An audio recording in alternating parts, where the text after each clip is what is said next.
ఇస్తారు కదా, మరి ఇచ్చారా? ఇచ్చారు. ఎన్ని మార్క్స్ వచ్చాయి? 460 వచ్చాయి నాకు. 500కి 460 వచ్చాయా? గ్రేట్. ఏది ప్రోగ్రెస్ కార్డ్ చూపి.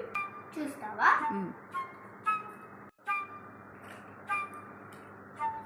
ఇదిగో తీసుకో. ఇదేంటే 460 230 ఉన్నాయి కదా ఇందులో. లాస్ట్ ఎగ్జామ్ లో 230, ఫైనల్ ఎగ్జామ్ లో 230, టోటల్ 460. అలా అయితే టోటల్ 1000 అవుతుంది కదా, ఫైనల్కి 460 ఎలా అవుతుంది?